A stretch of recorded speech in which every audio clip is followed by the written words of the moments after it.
Hey friends, Happy New Year. And as promised, January is dedicated to exposing you to different cycling events across the globe. Now, I've been searching and it's been hard to nail down some event organizers, as you can imagine, because they're super busy. But I found some great episodes both locally and internationally that I'm really excited to share with you. So I don't know about you, but I'm in a place that I would like to go and travel to some events, looking for more challenging things that are outside of my backyard. So if you can relate, you're going to enjoy listening and finding out about what else is out there. Now, don't forget to subscribe so you don't miss an episode. I have 8 of them this January, and then we're back into our regular scheduled interviews, which I have an amazing lineup of people. And also, if you happen to know some event organizer who's close to you and they put on a great event, please refer them to me. I will definitely bring them in further down into the year. So with that, don't forget to subscribe so you don't miss another episode, and enjoy this one. All right, friends, this one's a pretty cool one. This event is in South Africa in Cape Town. Now, it's Team SPCA and it's all about helping and to rescue animals. Now, if you're a big animal advocate and you've had maybe a couple rescue animals at home, you'll really enjoy this interview. So what they're doing is on the 13th of March this year, it's a Cycle the Cape Town cycle tour, and they're raising money for Race to Rescue to help save animals in their local area. And you would be surprised their reach of animal rescue. I am not going to, divulge any of the details from the interview, but you have to listen. It is pretty amazing, and I was like floored at some of the things that they do in their rescue clinic. So I just thought it was a small little shop, but it is much bigger than anything you can imagine. So with that, I hope you really enjoy this episode. Welcome back, everyone, to an episode of Secrets from the Saddle, All Things Cycling podcast with your host, Sylvie Dow. And we have an amazing woman here, Linda Abraham, who is coming to us from Cape Town, South Africa. Woo! So she is part of the January series of cycling events internationally that I put together. And so if you're kind of in that neighborhood and you're looking for a cycling event to participate in, she has an amazing one she's going to tell you about. So before we bring her out, we're going to talk about, she works, Belinda Abraham is the manager and communications of Cape of Good Hope SPCA. So this particular SPCA has been established in 1872. I think it's 162 years, something like that, over 100, obviously. The Cape of Good Hope SPCA, Society for Prevention of Cruelty to Animals, is founded in the Society of East SPCA movement in South Africa and is the oldest animal welfare organization in the country, probably most likely in the world. I would probably begin to guess. So they're located, like I said, in Cape Town, South Africa, but she is here to tell you about a really cool charity event they're putting on. Possibly it's been postponed for the last couple of years and it's back next year or this year. So welcome, Belinda, to the podcast. It's so good to be with you, Sylvie. And of course, so good to be chatting to all those who love being in the saddle. In the saddle and supporting animals. I am a huge SPCA supporter myself. Our cats have come from there ever since we got our first one. So I'm all about supporting the humane or the SPCA here locally. But tell us all about I guess maybe how you got into the SPCA and how this when this event started, and yeah, just tell us more about the event. Sure. Well, it's really, really exciting. And the SPCA has been part of this event since 2012. So this will, in actual fact, be the 10th time that we're Oh. participating. It has to be, Sylvie. You know, you were saying locally and, you know, people, if they're in the neighborhood, to get involved. But really, this is the most spectacular, one of the most beautiful cycling routes in the whole of the world. So we would Mm. love to have some international people come out and visit us and join in, because it's an incredible 109-kilometer rally. And of course, there's such wonderful camaraderie there. So it's not only an SPCA event, it's a mass public participation event. Cyclists are plenty. And yes, over the last couple of years, frustratingly, it's been done in all sorts of various versions, thanks to COVID. You know, they've been very creative in terms of having first virtual events and then going over to a kind of hybrid type event. And well, March 13th, 2022, back in all its glory. So we're super excited. The event during the last year just raised almost 300,000 Rand for the SPCA. Wow.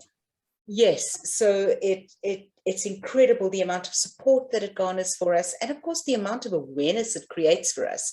You know, it's such Uh-huh. an emotional experience for anyone on the sidelines who loves animals, who just stand there and see this sea of people approaching you, and they're all wearing, you know, SPCA branded cycling shirts, and they're all bearing such a beautiful message about animal welfare.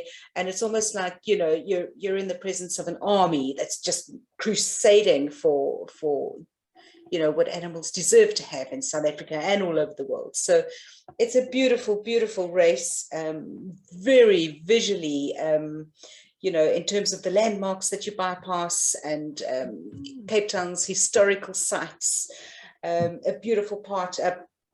If anyone's wants to go and have a look, go and have a look at you know, the beautiful passes that we go through, and the route in general. Absolutely a visual feast. And of course, while you're doing it, you're going to be racing to the rescue for animals as well. I love that. And so how long has this event been going on? Because you said it's just recent with you guys, or has this been a past event that's been part of the community, and then the SPCA has just jumped on or taken it over, or how long has this been going on? Correct. So, oh goodness, I'm not sure the exact how many years exactly it's been going on, Sylvie, but we've been taking part for the last 10 years. It never Okay. disappoints. It never disappoints. And yes, it's one of those kind of mass public participation events that we've jumped on board with, and been able to make a very real difference in the lives of animals because of it. So we're very grateful for the opportunity, and very grateful for all those who join and decide to be part of Team SPCA. Now, you said it was 109 kilometers, something like that. Are Correct. there shorter family distances so people can participate on a smaller scale? No, no, there's only the one route. Okay. But with that being said, you know, there are people of all fitness levels who take part. And there's obviously there's people who cycle professionally and really do it. And there's other people that are taking part just to be part of the community spirit, just to do something for a cause. And just to have a wonderful day outdoors with families. So there are people that cycle in groups, they kind of take their time without the pressures and the timings, and you know, they just want to finish in time to get a participation medal. Yeah. And that's fine, that's fine as well, you know. Yeah. I love those actually. I remember participating in one, and I don't know if maybe yours is similar, but every like 10 to 20 kilometers, there's like a rest stop and some food. So it was just like almost like every little bit, like there's always like a reward to work towards. So, and then like there's all sorts of people on all different kinds of bikes. So then it kind of facilitated, you know, people just sort of like moving themselves along slowly. And Correct. yeah. And there's some people that get dressed up in crazy costumes and Oh, cycle. cool. Yes, they cycle it as the milkman or the mailman. We had 1 year we had somebody taking it on a BMX bicycle that Oh my gosh. that actually Wow. looked rather small for him. But bless him, he was so committed. He actually managed to finish, and I think it was a bunch of friends. Who knows? Maybe it had been a pub night or something the night before. They're setting up for the challenge, and he very good-heartedly took it on, and he actually finished his race on this BMX bicycle. So yes, it's very all-inclusive. It's not necessarily for people that have all the cycling gear and everything. It's very much community spirited, but at the same time a very good event for those who are looking for an event that meets international standards and that kind of sets them up. They could tick that box and say, well, I've done that one. Yes. Well, I love it. So you mentioned that so is this route all around like Cape Town? So you're saying that there's like historic sites that people can stop and look at, and that's really nice. Yes, It's a good beautiful feature. Yes, and lots of mountain and ocean, yeah. incredible views. Yes. Does your route change every year, or is it the same one? I think it does change a little. Or does it go this way and then that way? So like I think in the reverse, yes. and then Correct. But it never takes away from the beauty of the landscape. They don't call it the most beautiful cycling event in South Africa for nothing. Oh, that's great. So tell us now, so people can participate, and people can obviously, like myself, could donate because I'm not close to South Africa by any and so people can donate. So let's talk about where they can donate, and maybe what I know what happens with it, like, but what significant projects have you been able to use the money for? So on an annual basis, we generally, the project with the greatest need in terms of just, the kind of experiences we're having at that present time. So previously, people have cycled for animals awaiting homes to make sure that they can be provided for. Right. Because these animals do need care, they need shelter, they need food, there's veterinary needs that they have, and these things do cost money. So previously they've done that. They've kind of cycled for all our animals awaiting homes so that they can be provided for until such time as they are adopted. This year round, though, we've decided to race to the rescue, which is a little different in terms of the fact that people will now be racing to help us rescue animals. We have a team of inspectors at the let's SPCA. talk about that. Yes. So they're almost like our animal cops. If anyone watched Animal Cops South Africa, it's exactly that team of people that they'll be pedaling to support in aid of their work. And basically we have a really, really large area of operations, Sylvie, that extends quite some kilometers. I'm not sure the miles translation, but it's really big. and we all know fuel prices being what they are. We're currently spending almost 2 million rand every year, and that's on fuel alone. And it's in response to approximately 17,000 cruelty reports that we're receiving annually. And yes.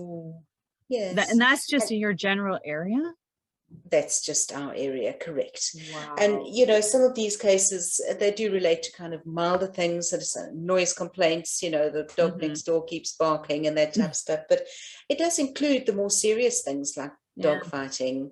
I just saw that. I was on your Facebook page. Right. Yes. So a lot of dog fighting, it is prevalent in the Western Cape at the moment. We also see a lot of owner and pet neglect. So animals that have been denied veterinary treatment, animals that are emaciated, starving, they're injured, they're diseased. And then the more terrible things, animals that have been shot or stabbed, buried alive, or any number of evils. And these Yes. cases, you know, they are the ones that affect us deeply, and they are the ones that we want to see people actually pay for those crimes. And, you know, as much as we would wish that things like that could be free, it's not. So in order to prosecute a crime successfully, there's an evidence gathering, there's a lot of forensic work, there's pathologist report, there's vets reports.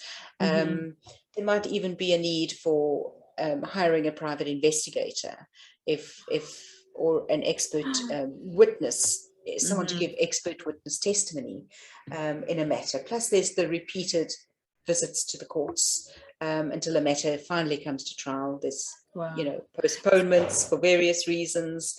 There's the man hours that an inspector must spend preparing for a case. There's the cost to get to the courtrooms. There's the man hours spent sitting waiting on court benches. There's also the man hours spent getting court orders and things to remove animals from people's care. So this you can't just take them. You have to get a court order to remove. Correct. Yes. Well, there are times when they can, you know, immediately, given the set of circumstances and in terms of the legislation that we work within, remove an animal immediately. But there are other times where, in terms or in the interests of the legal case as it presents it, it's better to have everything done by the book in terms of removing with a court order.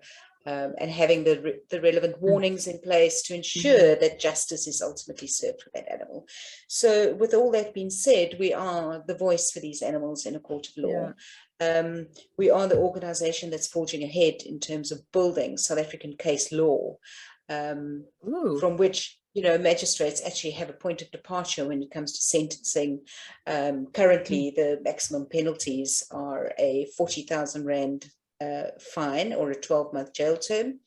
Or when it comes, it's acceptable. It's not bad. I mean, we would like it to be a bit harsher, but we're getting there. And then for dog fighting, it's double that. So it's 80,000 Rand fine or 2 years imprisonment. So you guys are leading this, and I know, like, for our listeners, that I know we're talking about cycling, touring, and this event, but really this is the background as to, you know, what this cycling event represents. And I don't know, but Belinda, I watch enough of those animal rescue stories on YouTube, and like they bring tears to my eyes all the time. Like, I don't know where they are in relation. Like, I just recognize that, you know, the language is not mine. And I think it's like, it's not Mexican, but you know what I mean? Like, they're from all over the place. And I'd like to think that these things are actual, not staged things, you know what I mean? And they're actual real, and the money that goes towards these, these organizations that money is actually going towards, you know, the hospitals or the vet, the you know, the shelters that these animals actually end up in. And so I love that this is what you're doing, and this is like, you guys are spearheading it, and you've taken it to a different level, that now you have, you know, people going out investigating individuals and like physically taking animals away, because, like, oh my god, I'm gonna cry. But I don't know how you do it. Don't worry. I shed a few tears every now and then. Close the office door, have a good cry, get back on the horse.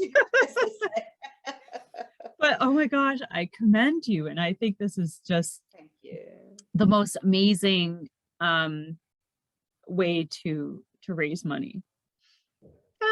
Okay, keep talking. Well, I mean, yes.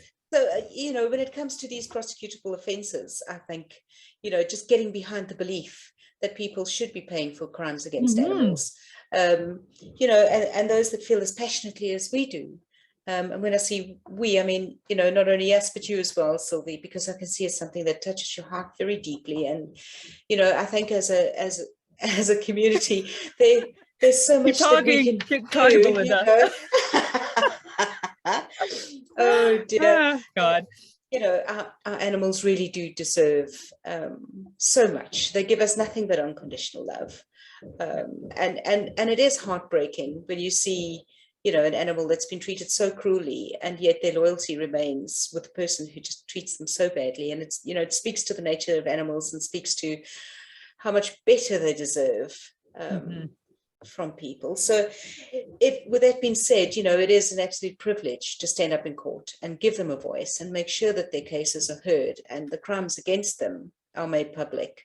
And that perpetrators are actually, pay for those crimes and be part of potentially rehabilitating somebody who has not, been taught compassion for animals at any time in their life, who does potentially portray them as merely either a commodity of trade or, the guard dog, or not part of the family, not, worthy of a kind word or a kind hand. So it does in a roundabout way. It's a very heartbreaking job, but at the same time extremely rewarding, because there are those opportunities just to make sure those stories are told, and who else is going to do it. So it's a great privilege to be able to have a soapbox to stand on and say, animals deserve better. And we do have laws in South Africa that govern animals, and those laws are our mandate, and we execute them without hesitation. I love that. Do you guys have a YouTube channel that you post to, or where's your social medias so people can follow you and support? So on Facebook, it's Cape of Good Hope SPCA. Instagram and Twitter, it's at Cape SPCA, and that would be YouTube as well. Okay, so you're on everything. Yeah, and happy to send you the links after we chat, so you can make sure you've got all the. Yeah, so make sure everybody who's who's listening and who's an animal lover, cats, dogs, horses, reptiles, whatever, you recognize that that they're a part of our family, and those who are abusing the benefits of having a pet should be reported, right? And there should be recourse, and justice, and also supporting. And I know that we're talking here with Belinda, who's in Cape Hope in Cape Town, South Africa. You can support her. You can you can support any SPCA really, but they have an amazing event that's happening March 13th. It's still going on. I don't know. Do you foresee it's going forward, like, regardless? I don't know what's happening in your neck of the wood right now with regards to the pandemic, how it's. So we're currently going through the fourth wave. Okay. And we're we're hoping there's not a fifth, Sylvie. We're also doing not badly in terms of our vaccination rates, etc. So we're fairly confident. There's always a measure of uncertainty, but we're fairly confident that the event will go ahead in one way or the other. We do apply kind of like a peer-to-peer fundraising methodology to that, which means we have a group. Everyone who kind of signs up and says, well, I want to be part of this team, then kind of get tasked with raising a small amount of money from their friends, their family, their colleague. And they'll all have individual kind of pages set up for them. Oh, okay, perfect. Where they're making their appeals to general contributions to the campaign, also very welcomed always. But if there's individual cyclists taking part, if there's anyone listening who actually wants to go out and do 109 kilometers on their bike, wherever they are, well, why not? I think the past pandemic has taught us a lot. You can take part in anything. It doesn't matter where you are. So anyone thinking of getting on their bike and doing 109 Ks, I mean, we've had people run the distance of a marathon on their treadmill at home. So, well, who knows? Oh, you're brilliant. Well, for us who are sitting in the dead of winter, almost yet, you could do it on Swift if you so desire. But there's always a a way to get it done. And oh, I wanted to ask, how many people have you typically had participate in the So past? yes, in the past. So generally a group of about goodness, we start off with a smaller group, which is about 50, Okay. and then it kind of like grows from there, where more and more people may already be taking part in the event, but still choose to do it for us. So because they do restrict charity entries to a degree, so we start off with a small amount, but we end up with quite a phenomenal amount of support. Oh, that's great, Belinda, because I'm so excited. I'm glad that I found you. And I don't know where if it was Facebook or Instagram, but I'm glad I found you. And I'm glad that you were great with doing this interview and sharing this event with our listeners. So, like I said, if you're close to her, this is the event to do for the spring. If you're not, you can always support or follow them on social media with sharing. Anything helps our animals and our pets to make sure they have every one of them has a nice and helpful and joyful life. So I think so. Yes, and safe sanctuary. Mm-hmm. So that is Race to Rescue Cycle Tour, March 13th. And like I said, we'll put all the links below so that you can go and follow and participate if you so desire.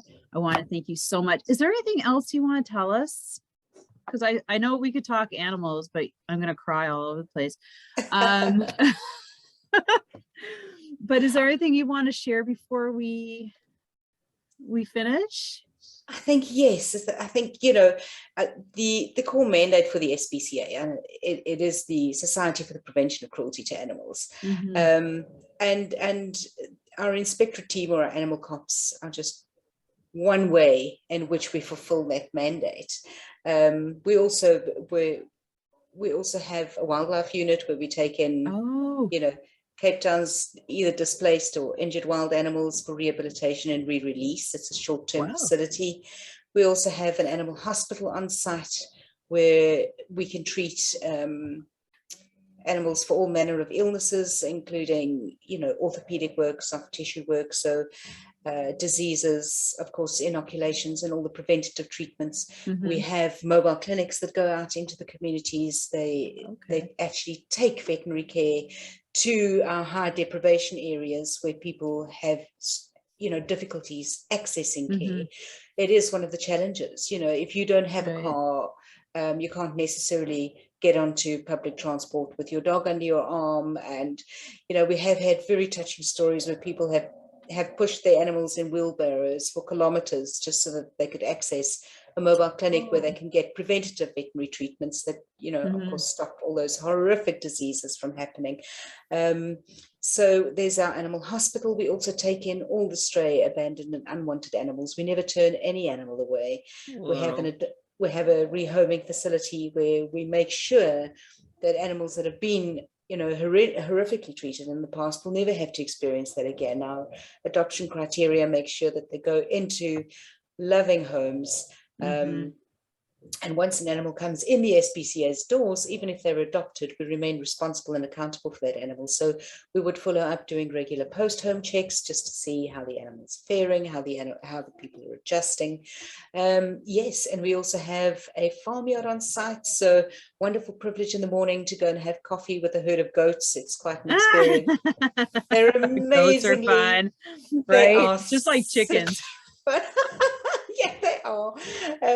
Yes, and then of course we also have equines, so horses and donkeys. How big is your facility? This sounds huge. It is quite big. I'm not quite sure how many acres it is, but yes, so how many acres? Okay, so this is not just a building. This is like a no. So are you in the middle of town? You mustn't be. No, we're not. We're actually situated in the Cape Flats. We're in Grassy Park, and we're positioned there obviously because we're positioned where we're most needed. But yes, yeah. So we're a very big facility. I guess so. With That's therefore they need lots of funds. that is true. I couldn't lie and say that's not true, Sylvie. But yes, and definitely, really doing just so much good work, both at the foundation of the things that make provincially things better for animals, doing the reactive type work as well as the proactive type work. So our inspectors don't only go out and investigate cruelty when it happens. They go out to places where it may be perpetrated and do proactive reports, and that includes inspections at places like animal abattoirs to make sure that humane slaughtering takes place. It includes things like inspections. I know. Abattoir. Well, abattoirs. Yeah, like I'm familiar with that. I grew up on a hog farm, so I never, thankfully, had to go to one, but I understand what they are. Yeah. Yes. So making sure that animals are treated humanely and are slaughtered humanely is very important to us. You can't allow your own aversion to certain matters to prevent you from making sure that animals are treated humanely there. We would also go out proactively to places like pet stores and animal petting zoos or zoos. Wow. So how many people do you employ? Well, not this that sounds many, like really. We just work really hard. Are you taking volunteers? Always. No, we do have a volunteer program, which is obviously invaluable for us, and our volunteers obviously help to a great deal. Unfortunately, COVID has also kind of put a stop to that just prematurely, but those people are just wonderful in terms of helping us to make sure animals on site are stimulated, going for regular walks, getting one-on-one human interactions, being taught basic obedience commands. So there's so much that needs to go into an operation like this. And yes, we do have approximately, I think it's 110 staff on site at the moment. That's a fair amount. It's a fair amount. That is a fair amount, yeah. But we also have anywhere between 300 and 500 animals on site to care for at any given time. Wow. So, yes. I know. My daughter is really interested in being a vet. So I was like, well, and we were going to, we had looked at volunteering, but obviously, like you said, they're not taking anybody in, and people were scooping up cats and dogs, and now they're they're bringing them back. So it's kind of a sad situation. I don't know if that's the same in your neighborhood, like now that you're at home, you need the companion. Now you got to go back to work, you can't take care of them anymore. Well, I think to a large degree, we haven't been too badly affected by that because our rehoming policy is quite stringent. But I think to a large degree, what people are experiencing in that regard is just, they've been working from home or in that kind of setup. They've acquired a companion, and that companion is so used to a certain way of being, and now they're leaving home for 8 hours a day or whatever the case may be, and there might be some problem behavior that's kind of creeping in and making life difficult. So I could foresee that it is potentially been a problem for some places, but we've been very fortunate so far. Wow, you have quite the subs, and you are the communications manager. So that's correct. Yes.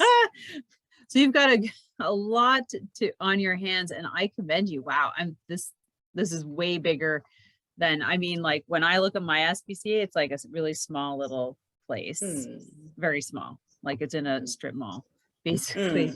And yours is, like you're saying, it's like the whole sanctuary. Like you take all sorts of animals, and wow, I am so fortunate to have had you on here. I keep learning about different places in the country and what they're up to. And, even like wrapped around cycling, having a cycling event. I think that's brilliant. So, wow. Thank you so much, Belinda, for being our guest on the podcast. I hope our listeners have taken in some good information and, making some decisions about some events for the spring and summer, and hopefully yours will be one of them. So thank you. And don't forget to follow the Cape SPCA on all their platforms, and myself, Sylvie Daou, and the podcast, Secrets from the Saddle podcast on Instagram. So thank you very much, everyone. Have an amazing day, and have an amazing year of cycling somewhere. Thank you. Thanks for having us, Sylvie. It's been our privilege. Thanks.